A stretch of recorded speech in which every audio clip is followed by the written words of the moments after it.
Hello students, welcome to Spark Educom. बच्चों, आज हम लोग प्रोकैरियोटिक सेल के बारे में पढ़ेंगे। जितने भी सेल्स होते हैं बेटा, वो बेसिकली दो कैटेगरीज में डिवाइड होते हैं, या तो प्रोकैरियोटिक सेल या यूकैरियोटिक सेल। आप जब भी सेल के बारे में डिटेल स्टडी करते हैं तो वहां पे हमेशा लिखा होता है या तो प्रोकैरियोट या यूकैरियोट। तो क्या डिफरेंसेस होते हैं प्रोकैरियोट या यूकैरियोट में, आज मैं उसी के बारे में डिटेल में बात करूंगी।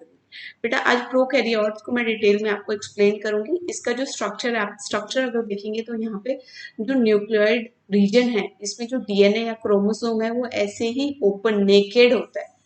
इसमें कोई भी ऑर्गेनल बाउंड नहीं होता, कोई भी मेम्ब्रेन बाउंड स्ट्रक्चर नहीं होता। तो इसको हम प्रोकैरियोट की कैटेगरी में रखते हैं। इसमें और भी बहुत सारे स्ट्रक्चर्स हैं, आज हम लोग डिटेल में वन बाय वन दो structures we will study. Where as in the case of eukaryote, इसमें वेल डिफाइंड न्यूक्लियस होता है और बहुत सारे मेम्ब्रेन बाउंड ऑर्गेनल्स होते हैं। तो आज हम लोग प्रोकैरियोट्स के बारे में। प्रोकैरियोट बेटा, सबसे पहले इसमें no defined nucleus is there, no defined nucleus is there। then ये कौन कौन से ऑर्गेनिजम्स होते हैं जो प्रोकैरियोट्स होते हैं, इसमें हम बैक्टीरिया के बारे में पढ़ेंगे, बैक्टीरिया सेल। देन और कौन सा ऑर्गेनिज्म हो सकता है, mycoplasma is there, blue green algae is there, and there is one more organism, PPLO। now what's PPLO? PPLO means pleuro pneumonia like organism। तो जो ये प्रोकैरियोटिक सेल होता है बेटे, ये काफी स्मॉल होता है साइज में और वेरी रैपिडली, बहुत ही रैपिड, बहुत ही रैपिडली बहुत ही रैपिडली डिवाइड करता है। Division is very fast. So here is the diagram जिसमें आपको डिफरेंट डिफरेंट एक बैक्टीरिया सेल आपको दिया है और बहुत सारे उसके आपको पार्ट्स बताए हुए हैं। तो fimbriae is there, capsule is there. तो वन बाय वन डिटेल में हम ये स्ट्रक्चर पढ़ेंगे। आज मैं आपको bacteria cell, that is bacteria cell जो कि प्रोकैरियोटिक सेल होता है, उसको डिटेल में उसके स्ट्रक्चर को एक्सप्लेन करूंगी। तो यहाँ पे देखो बेटा, एक आपको प्रोकैरियोटिक सेल दिया हुआ है, food granules are there, that means it has taken some food. ये फूड ग्रेन्यूल्स के बारे में मैं आपको बताऊंगी। देन फ्लैजेला पेलाई, ये सारे के सारे डिटेल स्ट्रक्चर, इनका फंक्शन क्या होता है, कहाँ पे इनकी लोकेशन होती है, कितने फ्लैजेला होते हैं, वन फ्लैजेला, टू फ्लैजेला, वो सब हम डिटेल में स्टडी करते हैं। तो स्टार्ट करते हैं बेटा इसकी सेल वॉल के साथ। तो यहाँ पे मैं एक डायग्राम आपको बैक्टीरिया का बना देती हूँ। मान लीजिए ये आपका एक बैक्टीरियल सेल है, ये एक बैक्टीरियल सेल है, ये मैंने इसकी प्लाज्मा मेम्ब्रेन ड्रॉ करी है, प्लाज्मा मेम्ब्रेन। इसमें एक बहुत ही वेल डिफाइंड सेल वॉल भी होती है, वेल डिफाइंड होती है काफी सेल वॉल। उसको भी एक बार ड्रॉ कर देती हूँ ताकि आपको एक रफ आइडिया हो जाए कि सेल का डायग्राम कैसा होता है इसमें। ये देखिए, ये बना दी मैंने वेल डिफाइंड, जो कि काफी थिक होती है सेल। ठीक है, सेल वॉल बेटा इसकी किसकी बनी होती है, कौन से कंपोनेंट से सेल वॉल बनी होती है?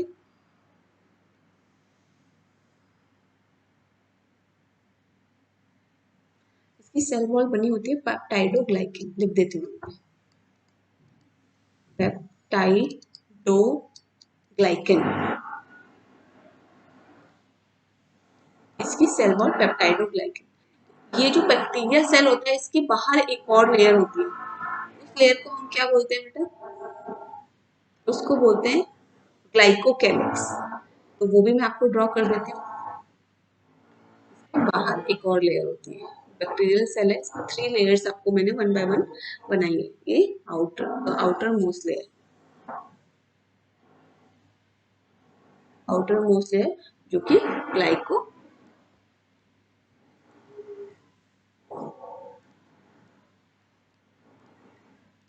ग्लाइकोकैलिक्स। तो ग्लाइकोकैलिक्स, अगर ये जो आउटर सरफेस है ये अगर बहुत हार्ड है तो इसको हम कैप्सूल बोल देते हैं। अगर ये सॉफ्ट है तो इसको हम स्लाइम लेयर बोलते हैं। ये देखिए, पीछे वाला जो डायग्राम है, यहाँ पे ये कैप्सूल हम लोग इसी के बारे में बात कर रहे हैं। ठीक है, this is the hard layer. So इसको कैप्सूल, जो कि किससे बनी होती है आपकी, ये ग्लाइकोकैलिक्स से बनी होती है। ठीक है बेटा, अब जो ये स्ट्रक्चर है आप देखिए, इसमें तीन चीजें हो गई। मान लीजिए ये जो मैं फूड पार्टिकल के बारे में भी आपको बता देती हूँ। यहाँ पे मान लीजिए जो बैक्टीरिया है उसने फूड पार्टिकल्स इनहेल करे, कुछ फूड पार्टिकल फूड पार्टिकल लिए, तो उनको क्या बोलते हैं, मान लीजिए अगर वो ग्लाइकोजन थे तो उनको ग्लाइकोजन ग्लाइकोजन ग्रेन्यूल्स बोल सकते हैं। अगर वो उसने फूड में ग्लाइकोजन लिया है तो मान लीजिए ये ब्लू ग्रीन एल्गे है, तो इसने जो फूड कंपोनेंट्स लिए हैं उनका नाम क्या हो जाएगा, उनका नाम हो जाएगा बेटा, if it is a blue green algae है तो यहाँ पे क्या हो जाएगा, उसको हम बोलेंगे ग्लाइको, इसको बोलेंगे साइनोफिल।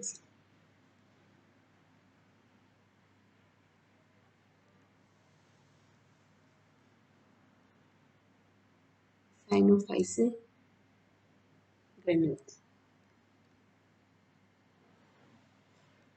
मान लीजिए अगर इसने फोस्फेट लिया है, अगर ऐसा होता है एनवायरनमेंट में फोस्फेट भी अवेलेबल होता है, तो बैक्टीरियल सेल बहुत बार फोस्फेट ग्रेन्यूल्स भी ले लेते हैं। अगर वो फोस्फेट ग्रेन्यूल्स हैं एज अ फूड पार्टिकल इनकी बॉडी में, तो उसको क्या बोलते हैं, फोस्फेट फोस्फेट ग्रेन्यूल्स। ठीक है,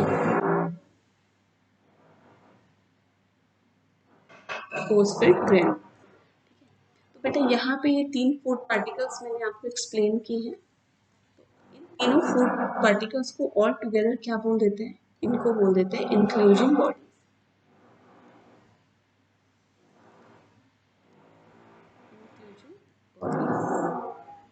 देखिए मैं ये फूड पार्टिकल्स की बात करूँ, ये जो फूड ग्रेन्यूल्स इंक्लूजन बॉडीज भी बोलते हैं। तो चलिए अब आगे मैं आपको बता देती हूँ थोड़ा सा इसके न्यूक्लियोइड के बारे में। मैंने बताया था कि ये जो सेल होता है इसमें कोई भी मेम्ब्रेन बाउंड स्ट्रक्चर नहीं होता। जो क्रोमोसोम है वो ऐसे ही खुले में नेकेड पड़ा रहता है विदाउट एनी ऑर्गेनेल। तो इस रीजन को क्या बोल देते हैं बेटा, इस रीजन को बोल देते हैं, इस रीजन को न्यूक्लियोइड बोलते हैं।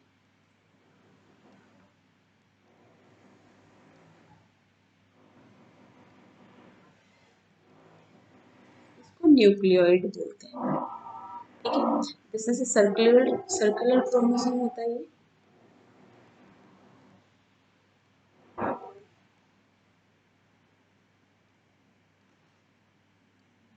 Circular chromosome. मान लीजिए ये जो क्रोमोसोम है ये आरएनए में ट्रांसफर होना चाहते हैं, एक आरएनए बना लेते हैं। That means the process of, कौन से प्रोसेस से होता है, डीएनए आरएनए में कौन से प्रोसेस से कन्वर्ट होता है, let's call this process, we call this process as transcription. इसको ट्रांसक्रिप्शन बोला जाता है बेटा। तो through the process of transcription,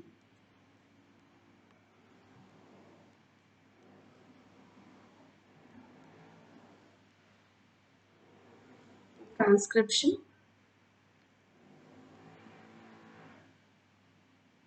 मैं आरएनए ड्रॉ कर देती हूँ। तो ये आपका आरएनए बन गया। इस पे क्या है, बहुत सारे प्रोटीन्स, स्टोन प्रोटीन्स नहीं होते बेटा, बिकॉज स्टोन प्रोटीन्स का कोई एविडेंस नहीं है यहाँ पे। और यहाँ पे क्या होते हैं, यहाँ पे बहुत सारे राइबोसोम्स, एक सिंगल आरएनए पे जब बहुत सारे राइबोसोम्स होते हैं तो क्या बोलते हैं, पॉलीजोम। पॉलीजोम, दिस स्ट्रक्चर इज कॉल्ड पॉलीजोम। बहुत सारे RNAs are there. So these are your ribosome on single RNA. Ribo Ribosome is there. Okay. So this is ribosome is there. So this ribosome का थोड़ा सा स्ट्रक्चर आपको यहाँ पर दिखा देती हूँ कैसे होता है। ऐसे होता है बेटा, ऐसे स्ट्रक्चर होता है।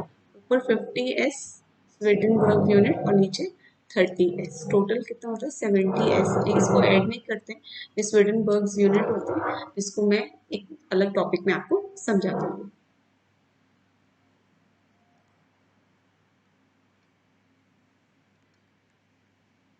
ठीक है, तो इसको न्यूक्लियोइड बोलते हैं इस स्ट्रक्चर को।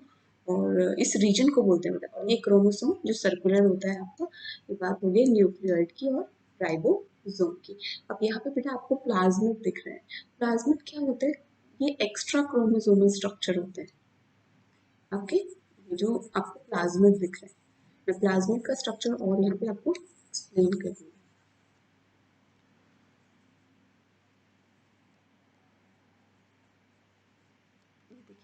यहाँ पे आपका ये आपका न्यूक्लियर रीजन था जहाँ पे क्रोमोसोम था, वहाँ पे सर्कुलर डीएनए होते हैं, जिसको अगर बॉडी इसकी बॉडी में से रिमूव भी किया जाएगा तो डेथ नहीं होगी। तो ये क्या होते हैं? ये सर्कुलर एक्स्ट्रा क्रोमोसोमल मटेरियल,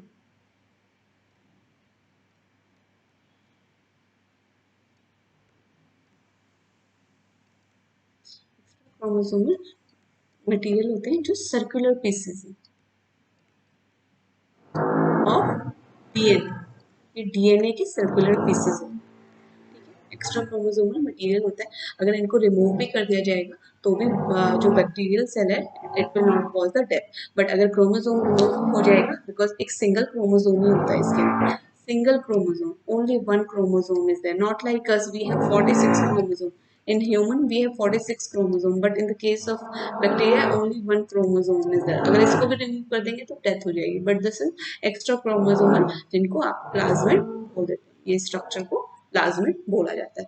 बेटा इसके बाद हम मीजोजोम की बात करेंगे। नेक्स्ट जो स्लाइड है उसमें मीजोजोम की बात करेंगे। तो मैं एक और बार इसका स्ट्रक्चर बना देती हूँ बेटा। मैं सेल वॉल और आपका ग्लाइकोकैलिक्स नहीं बना रही हूँ, मैं सिर्फ प्लाज्मा मेम्ब्रेन देखिए अंदर की तरफ ऐसे मुड़ा हुआ है, इसको क्या बोलते हैं? स्ट्रक्चर को बोल देते हैं आपके मीजोजोम, जो कि काफी इंपॉर्टेंट स्ट्रक्चर होता है। ये जो फोल्ड्स होते हैं बेटा इसको बोल देते हैं, इनको बोलते हैं लेमिना, लैमेला होते हैं। तो इसके अंदर बेटा देखिए यहाँ पे ऐसे डॉट डॉट करके छोटे छोटे कुछ गोलियां जैसे स्ट्रक्चर होते हैं, जिनको क्या बोल देते हैं? आपके ये हो जाएंगे वेसिकल। अगर यही थोड़ा लॉन्ग होंगे तो इनको क्या बोल देते हैं? आप बोल देते हैं।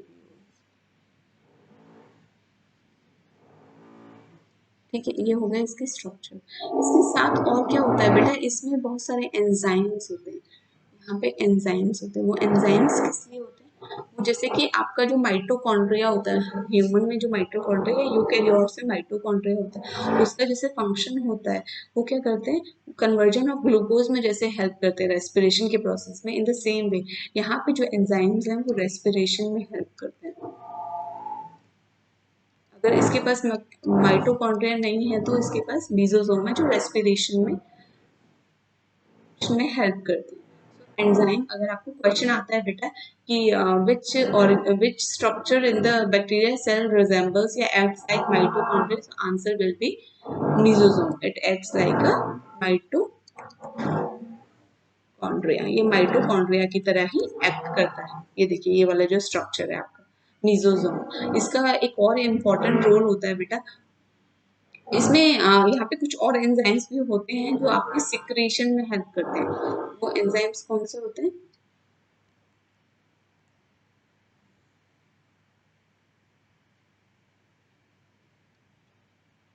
सिक्रेशन में, सिक्रेशन में हेल्प करते हैं। ठीक है, अब बेटा यहाँ पे एक और इम्पोर्टेंट स्ट्रक्चर होता है, मैं फिर से ड्रॉ कर देती हूँ इसको, ताकि आपको एकदम क्लियर पिक्चर आ जाए कि मीजोसोम इतना इम्पोर्टेंट स्ट्रक्चर क्यों है और क्यों इसको डिटेल में पढ़ा जाता है। ठीक, मीजोसोम यहाँ पे मैं फिर से बना देती हूँ आपका ये स्ट्रक्चर मीजोसोम का। ये देखिए ये यहाँ पे क्रोमोसोम है, वो यहाँ आके बाउंड हो जाता है जब ये रेप्लिकेट करना चाहता है, तो यहाँ आके बाउंड हो जाता है। तो यहाँ पे देखिए ये यहाँ आके बाउंड हो गया और यहाँ पे एक डीएनए रेप्लिकेट हो गया, क्रोमोसोम रेप्लिकेट होके एक नया क्रोमोसोम यहाँ पे बना लिया। यहाँ पे एक नया क्रोमोसोम बन गया। ठीक है, तो क्या होता है? मीजोसोम क्या करता है? तो जो सेल होगा, ये मीजोसोम अपने आप को दो में डिवाइड कर लेता है। यहाँ पे जो रेप्लिकेटेड जो आपका क्रोमोसोम था वो यहाँ आ गया, और आपका जो पुराना वाला क्रोमोसोम था, जो आपका ओल्ड क्रोमोसोम है, वो कहाँ रहेगा, वो इस वाले मेसोसोम के। अब ये एक्चुअली अभी तक क्लियर नहीं है कि इसमें मेसोसोम कितना हेल्प करता है रेप्लिकेशन में, बट हाँ ये है कि ये अपना रेप्लिकेशन यहीं पे आके करता है। तो इससे क्या होगा बेटा, एक यहाँ पे एक क्रोमोसोम यहाँ आ गया, एक क्रोमोसोम यहाँ आ गया, तो फाइनली क्या होता है,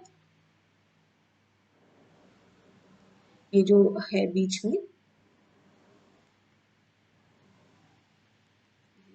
यहाँ पे दो ऑर्गेनिजम्स ऐसे, तो ये हो गया इंपॉर्टेंट फंक्शन ऑफ मेसोसोम, जो जो इंपॉर्टेंट फंक्शन होता है बेटा mesosome. In the next few slides, आगे वाली जो फ्यू स्लाइड्स होंगी, आगे वाली जो यूनिट, जो हम लोग नेक्स्ट वीडियो में हम लोग बात करेंगे पिलाई के फंक्शन के बारे में, फ्लैचेला के बारे में, और इसके अलावा हम लोग बात करेंगे किसके बारे में, आपके ग्राम नेगेटिव और ग्राम पॉजिटिव जो बैक्टीरिया होता है उसके बारे में डिटेल में पढ़ेंगे। तो थैंक यू सो मच।